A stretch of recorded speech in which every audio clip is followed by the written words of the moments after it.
3টা বছরে ওরা আমার এমন কোনো অত্যাচার নেই, টর্চার নেই শরীরের উপরে করে। শরীর তো ঠিকই আছে না, এই জন্যই তো স্বাভাবিক আছে।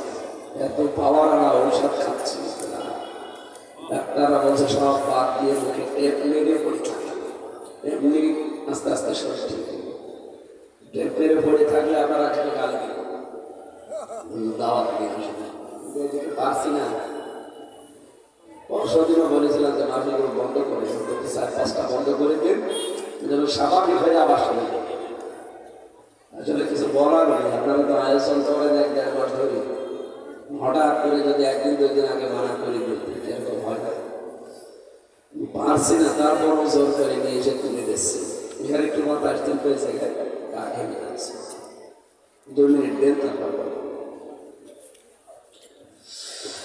আল্লাহ রাব্বুল আলামিন বলেন, ওয়া আম্মা মান খাফফাত মাওয়াজিনুহু ফাউম্মুহু হাওিয়া ওয়া মা আদরাকা মা হিয়া নারুন হামিয়া। 3 নম্বর জাহান্নামের একটা দরজা আছে, নাম হাবিয়া। নাম কি? নাম শুনেনি কোনদিন? এটা জ্বলন্ত আগুন, এর ভেতর আর কিছু নেই, খালি আগুন। নাম শুনে বলা যাচ্ছে না কেমন হতে পারে। আল্লাহ পাক বলেন এখানে কাদেরকে ঢোকাবো, প্রবেশ করাবো জানো? ওয়া আম্মা মান খাফফাত মাওয়াজিনুহু, যাদের ওজন হালকা হবে। কি কি হালকা হবে? এখানে ওজন শব্দটার সঙ্গে আমাদের মনের ভেতরে চিন্তা ভাবনা চলে যায় যে এটা মনে হয় মিজানের পাল্লার কথা বলা হচ্ছে নাকি? কিয়ামতের দিন নেকি আর বদি ওজন দেওয়া হবে। আল্লাহ বলেন তাদের নেকির পাল্লা হালকা হয়ে যাবে। খাউমুহু হাবিয়া, তাদের আশ্রয়স্থল হবে তাদের মা। আল্লাহ কেন জাহান্নামে হাবিয়ার নাম মা বললেন? এই পৃথিবীর ময়দানে দেখবেন, পৃথিবীতে যে কেউ হোক তার আশ্রয় স্থান, নিরাপদ জায়গার নাম মায়ের কোল। জাহান্নামী যারা, পাপিষ্ঠ যারা, ইন্নাহু মাইয়াতি রাব্বাহু মুজরিমান ফাইন্না লাহু জাহান্নাম, কেউ যদি অপরাধ করে তার রবের কাছে যায়, তার স্থান আল্লাহ দেবে ওই পাপিষ্ঠের জন্য জাহান্নাম। লা ইয়ামুতু ফিহা ওয়া লা ইয়াহইয়া, ওখানে যে লোকটা মরবেও না বাঁচবেও না, বাঁচা মরার মাঝখানে থাকবে। ও কুমিল্লাবাসী, আমার সাথে আপনি একমত হবেন কিনা জানি না, অনেক আলেম আছে, চিন্তা ভাবনা আরো করার জন্য বলছি আপনাদেরকে। আপনি একটু দেখবেন এই বিষয়টা আসলে এরকম হতে পারে কিনা।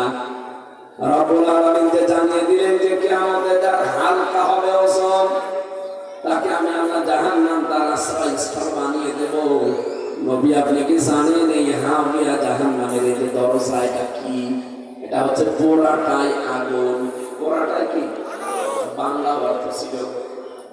আধুনিক তাফসীরগুলো আমি মিলালাম, চিন্তা ভাবনা করলাম, পৃথিবীতে ওজনের কথা বললে মানুষ খুব ভালো বোঝে, ওজনের কথা বোঝে না।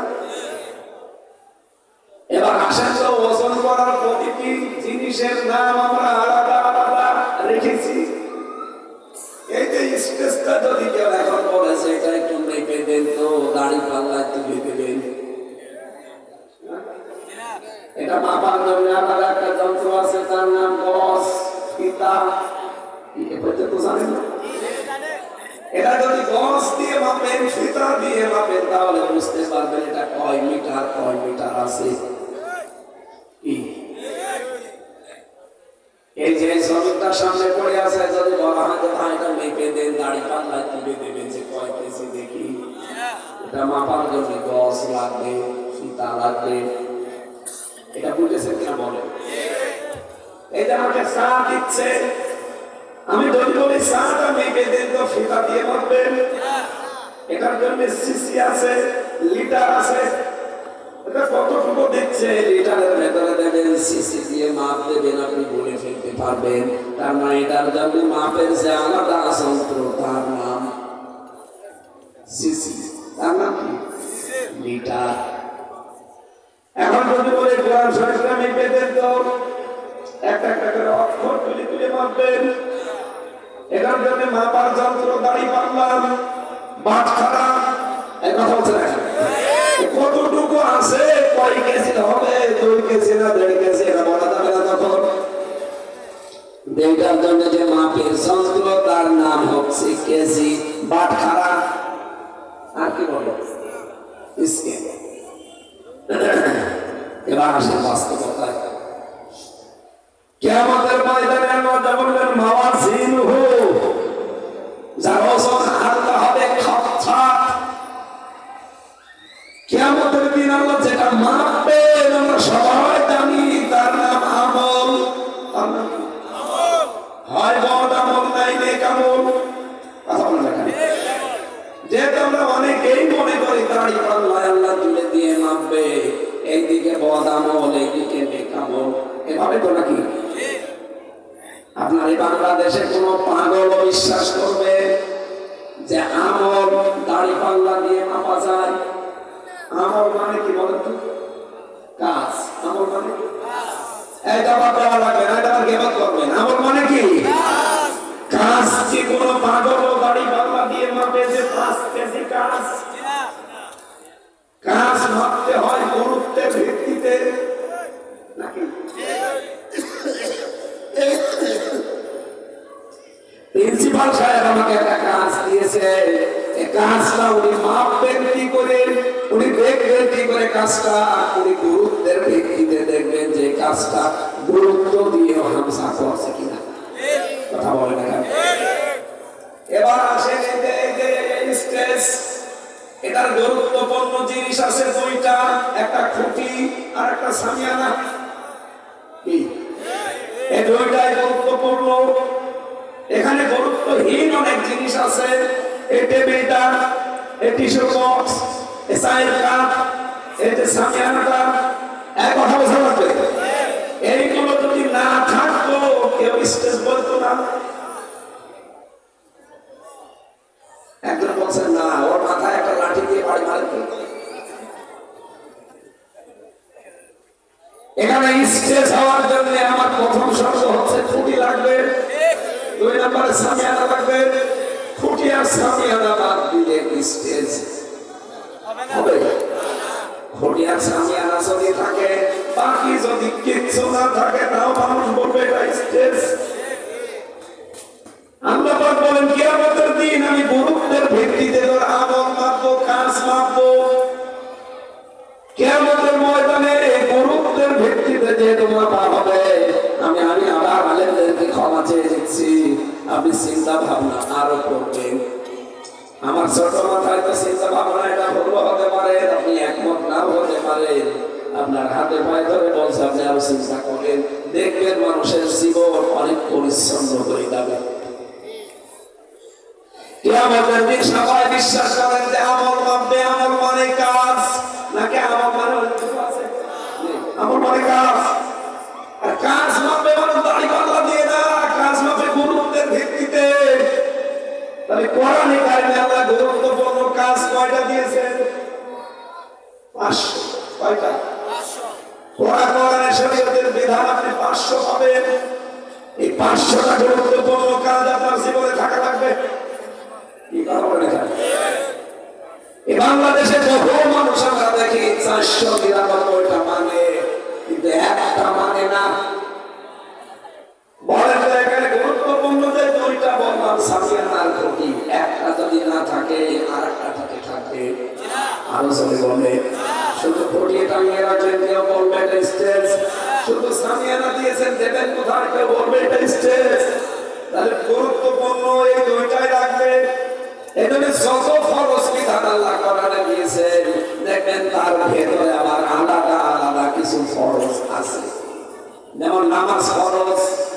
কি নামাজের ভেতরে আলাদা ফরজ আছে না? নামাজ কি বলো না কেন?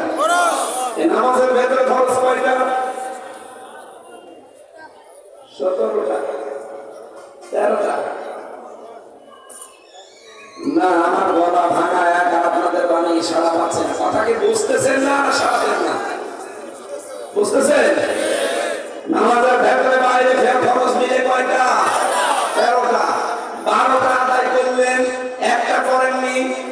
আপনার সওয়াব হবে 12টা? কয়টা? একটা হবে না, জিরো কিচ্ছু হবে না। এখন যদি বলেন না আমি 12টা ফরজ আদায় করবো, আমি একটা করি নাই, অন্তত আমার 5টা সওয়াব পেয়ে হবে। এটা যেমন সহজে বুঝে পেয়েছে, এই কোরআনে আল্লাহ 500 শরীয়তের বিধান দিয়েছেন ফরজ। 499টা মানে একটা মানেন না, আরো বিরোধিতা করেন, কিয়ামতের দিন যখন আল্লাহ আপনাকে মাফ দেবে তখন আপনার হবে জিরো, শূন্য। আমি আশা করছি আপনি কথা বুঝেছেন।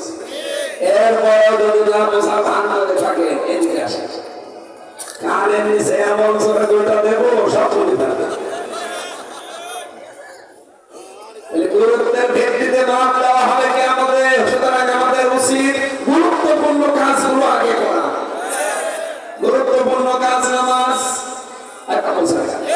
গুরুত্বপূর্ণ কাজ ইলম শিখা, গুরুত্বপূর্ণ কাজ রোজা রাখা, গুরুত্বপূর্ণ কাজ সুদ ছেড়ে দেওয়া, গুরুত্বপূর্ণ কাজ যাকাত দেওয়া, গুরুত্বপূর্ণ কাজ ইসলাম কায়েম করা। আর এগুলো সব করবে ফেরেশতারা। এই যে আসল জায়গা চলে এসেছে, 500টা ফরজ আছে এরকম। নামাজ, রোজা, হজ, যাকাত, সুদ ছেড়ে দেওয়া, ঘুষ ছেড়ে দেওয়া, অর্থনীতি টাকা ভিত্তিক করা, দিন কায়েম করা, এগুলো সবগুলো ফরজ। সবগুলো কি? 499টা মানেন, একটা মানেন না, আপনার কিয়ামতের সত্য জিরো হবে। আম্মা মান খাফফাত মাওয়াজিনুহু ফাউমুহু হাওিয়া। যার হালকা হবে বান্দা, ওজন যার হালকা হয়ে যাবে, যেহেতু গুরুত্বের ভিত্তিতে আল্লাহ মাপ দেবে, আপনি তো এমনি হালকা হয়ে পড়বে। ফরজ 13টা, একটা মানে কি 12টা মেনেছেন, পুরা জিরো। 500 ফরজের 499টা মেনেছেন, একটা মানে কি পুরা জিরো। এই জন্য 500টায় মানা লাগবে। আমার কণ্ঠ ভালো থাকলে এখন এই 500টা একটা একটা করে বলতে সবগুলো নোট করেছিলাম। আমি আর পারছি না, কণ্ঠে সাপোর্ট দিচ্ছে না, কষ্ট হয়ে যাচ্ছে আমার। ওই জেলখানায় লেখা মেয়েদের জীবনের উপরে বই আছে, আর যে বিষয়ে আলোচনা করছি এই আলোচনার ওখানে আছে। কোন কাজ করলে কোন জাহান্নামের দরজা দিয়ে প্রবেশ করবে, ওখান থেকে একটু নিয়েছে। আমার প্রিয় উপদেষ্টা আসিফ মাহমুদ সজীব ভুইয়া সালাম জানিয়েছেন জোড়াই প্রবেশ সকল অবশ্যই দোয়া করবো। আলহামদুলিল্লাহ, মুরাদনগরের সন্তান আসিফ ভাই না? اللهم آمين. لا إله إلا أنت سبحانك إني كنت من الظالمين. رب العالمين, যেভাবে আরম্ভ করেছিলাম সারা রাত বললো তোমার বান্দা বান্দিরা চলে যেত না, আমার কণ্ঠ সাপোর্ট দিচ্ছে না। জালেমের বন্দিখানা থেকে যখন মুক্ত জীবনে ফিরিয়ে গিয়েছো, আমার কণ্ঠটাও তুমি ফিরিয়ে দাও। এমন কোন টর্চার দিয়েছে আমার শরীরের উপরে বা করে নাই, ওরা পিটিয়ে আমার 11 ঘন্টা দড়ি দিয়ে টাঙিয়ে রেখেছে। আমার শরীরের ক্ষমতা বাইরে চলে গেছে, স্বাভাবিক হতে এই জন্য সময় লাগছে। মেহেরবানি করে তুমি আমাকে আগের অবস্থায় আবার ফিরিয়ে দাও। আজকের এই বিশাল আয়োজন একটা মাদ্রাসার পক্ষ থেকে 65 বছর